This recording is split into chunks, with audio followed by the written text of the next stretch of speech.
Des coups de pioche pour marquer la remise officielle de sites devant abriter 6 infrastructures modernes de transformation du manioc, du riz et du maïs.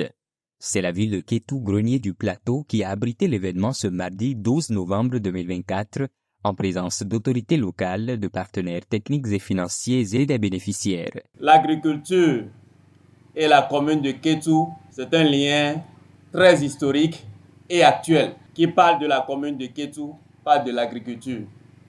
Qui parle de l'agriculture, le gouvernement est en train de le faire, c'est qu'il faut aller vers l'industrialisation. Et ceci pour encourager non seulement les producteurs, mais aussi les transformateurs. C'est Kétou, c'est tout le Bénin qui en gagne. Je voudrais très sincèrement remercier le gouvernement et tous les partenaires et féliciter mes concitoyens kétois, producteurs comme transformateurs. Monsieur le ministre, soyez les bienvenus chez vous.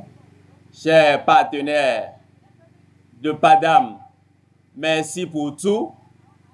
Ceci est le témoignage de l'évolution, du progrès que notre pays connaît et que donc la commune de Kétou est en train de connaître.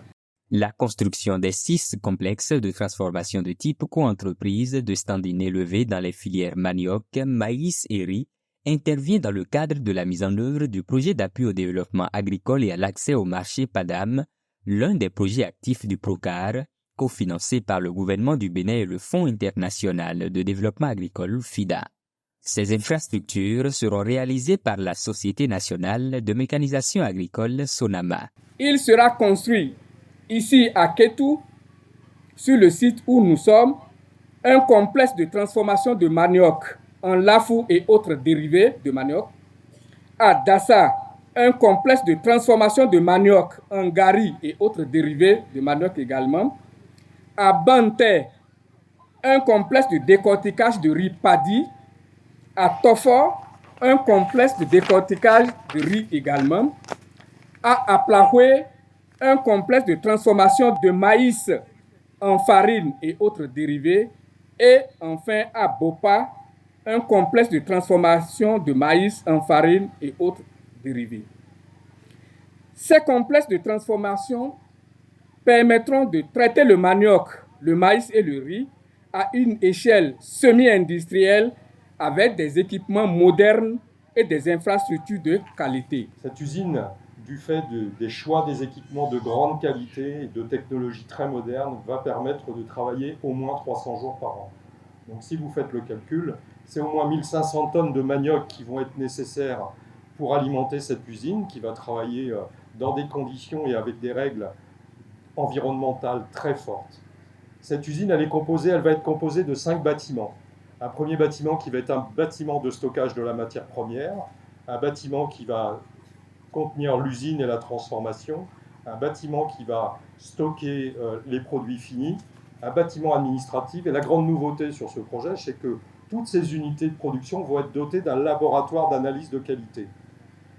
C'est important la qualité sur des marchés, c'est important pour mieux valoriser les produits agricoles. Et le challenge, c'est que à Kétou, pays du Lafou, je crois, le challenge, ça va être de faire encore mieux que ce qui est fait aujourd'hui avec l'assistance et avec votre matière première. C'est de faire en sorte que le Lafou de Kétou devienne non pas seulement le meilleur du Bénin, mais le meilleur du monde. La contribution tant financière que technique des partenaires au développement du Bénin à la réalisation de ces infrastructures est un élément de synergie entre ces partenaires pour accompagner le gouvernement dans l'atteinte de ses objectifs.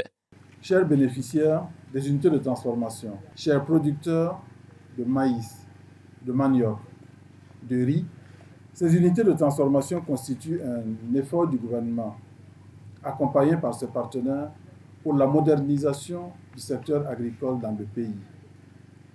Et vous recevrez alors des unités qui vont introduire davantage d'innovation et de mécanisation dans la production, dans la transformation des produits agricoles. Et cela répond véritablement, cela est en droite ligne des objectifs des autorités du pays de transformer 100% des produits agricoles du Bénin et de leur donner une valeur ajoutée plus grande au profit des producteurs, au profit des transformateurs, au profit des commerçants et au bénéfice des consommateurs. Dans ce sens, cette cérémonie est une belle occasion pour jeter les bases de la mécanisation, de la transformation des produits agricoles et nous vous invitons à tirer profit de ces unités, à en faire un bon usage et à créer les conditions de vie encore meilleures pour vous et pour toute la population du Bénin. L'objectif des unités de transformation qui seront établies sur les 6 sites mis à disposition par le gouvernement est d'assurer aux différentes coopératives de producteurs agricoles un marché sécurisé pour leurs produits et de favoriser un accès généralisé et une consommation de produits locaux à valeur ajoutée, plus sûr du point de vue normatif et du point de vue de la sécurité sanitaire. Cette cérémonie marque donc le point de départ d'un processus qui conduira à l'opérationnalisation des unités de transformation centrées sur le petit producteur pour leur profit et celui de leur famille, avec un engagement transparent et complet de leur part dans l'ensemble du processus. Enrichir le tissu industriel du Bénin, donner du travail aux jeunes tout en mettant sur le marché béninois et africain des produits de qualité made in Bénin, c'est l'enjeu auquel répond la construction de ces infrastructures, qui plus est une action de développement. Allons-nous transporter nos matières premières pour que les autres s'enrichissent avec? L'aïe, ça ne se passera. L'aïe. Et c'est pourquoi le président Patrice Talon a dit, tant que nous sommes encore là, tant que nous avons le souffle, on va contribuer à transformer la totalité de nos matières premières pour que de notre produit, de notre pays plutôt, les produits partent transformés. Je voudrais prier le DG Sonama, à qui nous avons fait confiance, la société à qui nous avons fait confiance, pour mettre en place ici et ailleurs des unités aux normes. Et n'importe quel expert qui arrive pour faire contrôle doit savoir que ça, c'est le vrai label. La deuxième chose qui est demandée, c'est qu'absolument les délais soient tenus. Nous sommes aussi dans des calendriers politiques et nous devons faire les choses au bon moment pour donner satisfaction à nos communautés. D'un coût total de plus de 4 milliards 500 millions de francs CFA, la livraison de ces infrastructures est prévue pour fin juin 2025. Ainsi, une nouvelle ère de modernisation de l'agriculture béninoise s'ouvre à présent pour l'amélioration des conditions de vie des ménages ruraux et le développement économique du Bénin.